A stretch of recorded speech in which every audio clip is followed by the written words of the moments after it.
श्रीमद् भगवद गीता प्रथम अध्याय। धृतराष्ट्र बोले, हे संजय, धर्मभूमि कुरुक्षेत्र में एकत्रित युद्ध की इच्छा वाले मेरे और पांडु के पुत्रों ने क्या किया।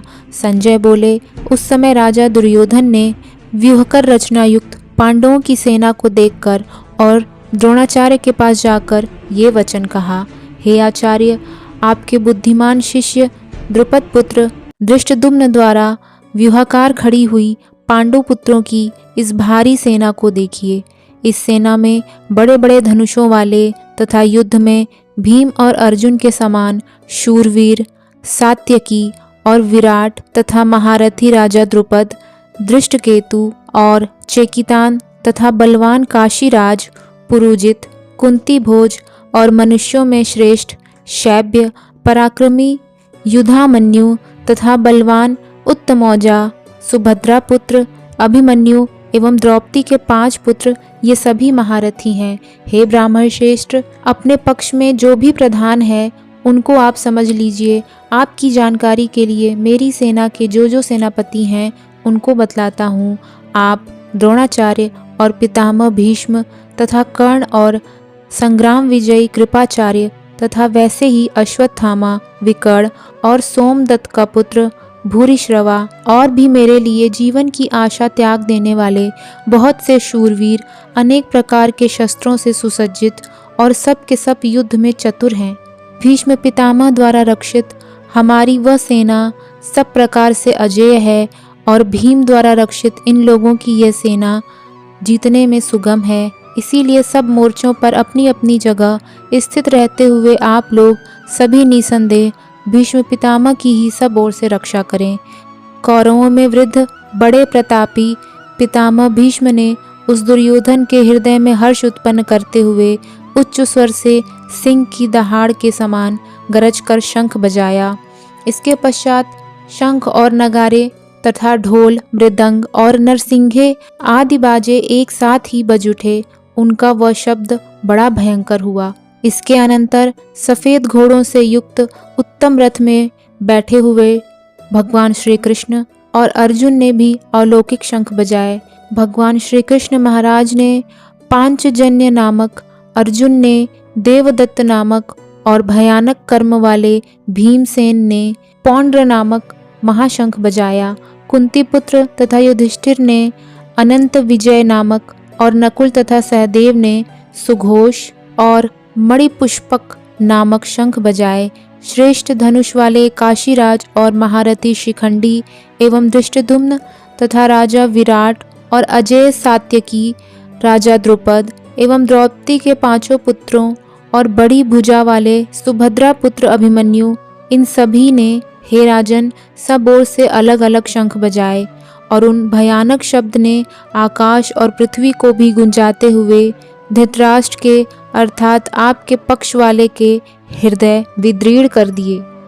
अर्जुन ने कहा, हे राजन, इसके बाद कपिध्वज अर्जुन ने मोर्चा बांधकर डटे हुए धृतराष्ट्र संबंधियों को देखकर उस शस्त्र चलाने की तैयारी के समय धनुष उठाकर ऋषिकेश श्री कृष्ण महाराज से यह वचन कहा, हे अच्युत, मेरे रथ को दोनों सेनाओं के बीच में खड़ा कीजिए और जब तक मैं युद्ध क्षेत्र में डटे हुए युद्ध के अभिलाषी इन विपक्षी योद्धाओं को भली प्रकार देख लूं कि इस युद्ध रूप व्यापार में मुझे किन किन के साथ युद्ध करना योग्य है, तब तक उसे खड़ा रखिए। दुर्बुद्धि दुर्योधन का युद्ध में हित चाहने वाले जो ये राजा लोग इस सेना में आए हैं, इन युद्ध करने वालों को मैं देखूंगा।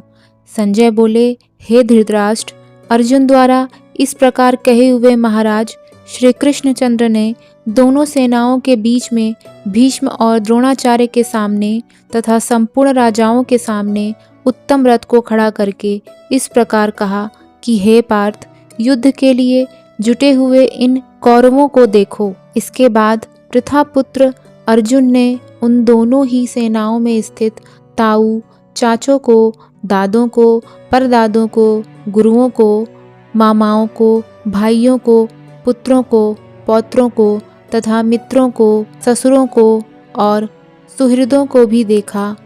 उन उपस्थित संपूर्ण बंधुओं को देखकर वे कुंती पुत्र अर्जुन अत्यंत करुणा से युक्त होकर शोक करते हुए ये वचन बोले।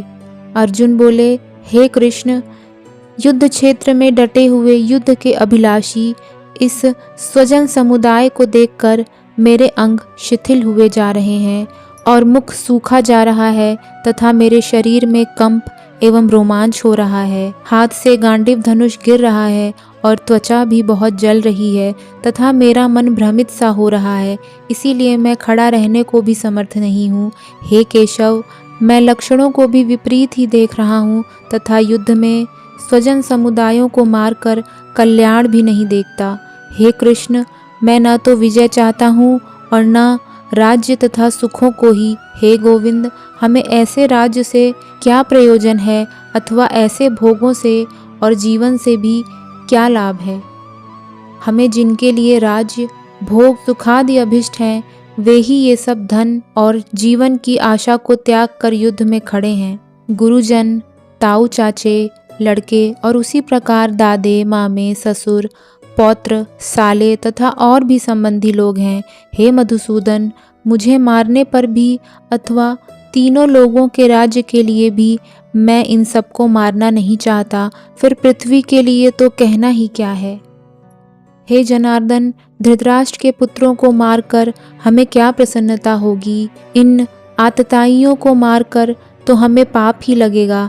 अतएव हे माधव, अपने ही बांधव धृतराष्ट्र के पुत्रों को मारने के लिए हम योग्य नहीं हैं, क्योंकि अपने ही कुटुंब को मारकर हम कैसे सुखी होंगे। यद्यपि लोभ से भ्रष्टचित्त हुए ये लोग कुल के नाश से उत्पन्न दोष को और मित्रों से विरोध करने में पाप को नहीं देखते, तो भी हे जनार्दन, कुल के नाश से उत्पन्न दोष को जानने वाले हम लोगों को इस पाप से हटने के लिए क्यों नहीं विचार करना चाहिए। कुल के नाश से सनातन कुल धर्म नष्ट हो जाते हैं। धर्म के नाश होने पर संपूर्ण कुल में पाप भी बहुत फैल जाता है। हे कृष्ण, पाप के अधिक बढ़ जाने से कुल की स्त्रियां अत्यंत दूषित हो जाती हैं और हे भगवान, स्त्रियों के दूषित हो जाने पर वर्ण संकर उत्पन्न होता है। वर्ण संकर कुल घातियों को और कुल को नरक में ले जाने के लिए ही होता है। लुप्त हुई पिंड और जल की क्रिया वाले अर्थात श्राद्ध और तर्पण से वर्जित इनके पितर लोग भी अधोगति को प्राप्त होते हैं। इन वर्ण संकर कारक दोषों से कुल घातियों के सनातन कुल धर्म और जाति धर्म नष्ट हो जाते हैं। हे जनार्दन, जिनका कुल धर्म नष्ट हो गया है, ऐसे मनुष्यों का निश्चित काल तक नरक में वास होता है, ऐसा हम सुनते आए हैं। हाँ, शोक, हम लोग बुद्धिमान होकर भी महान पाप करने को तैयार हो गए हैं, जो राज्य और सुख के लोभ से स्वजनों को मारने के लिए उद्यत हो गए हैं।